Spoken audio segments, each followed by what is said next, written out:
नवापूर तालुक्यातील विसरवाडी गावात दोन प्रतिष्ठित व्यापाऱ्यांमध्ये सिनेस्टाईल तुफान हाणामारी झाल्याची घटना घडली आहे।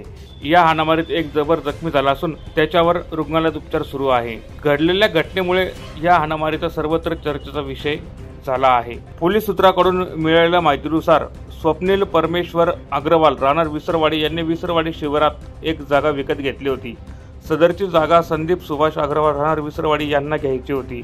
याचा राग त्यांच्या मनात होता। दुपारी 12:30 वाजता स्वप्नील अग्रवाल मस्जिद रस्त्यावरून घरी जात असताना संदीप सुभाष अग्रवाल, नयन संदीप अग्रवाल, रोनक संदीप अग्रवाल, दीपा संदीप अग्रवाल यांनी स्वप्नील याचा रस्ता अडवून त्याचे कॉलर धरून हाताबुक्क्यांनी मारहाण करण्यास सुरुवात केली।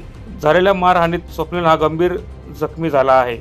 मारहाणीत त्याच्या गळ्यातील सोन्याची चैन, हातातील ब्रेसलेट तुटून पडून नुकसान झाले आहे। जखमी स्वप्नील अग्रवाल याला नंदुरबार येथील रुग्णालयात उपचारासाठी दाखल करण्यात आले आहे। सदरची घटना सीसीटीव्ही कॅमेऱ्यात कैद झाली असून या घटनेची नोंद विसरवाडी पोलीस ठाण्यात झाली आहे। याचा अधिक तपास विसरवाडी पोलीस स्टेशनचे सहाय्यक पोलीस निरीक्षक नरेंद्र साबळे करत आहे।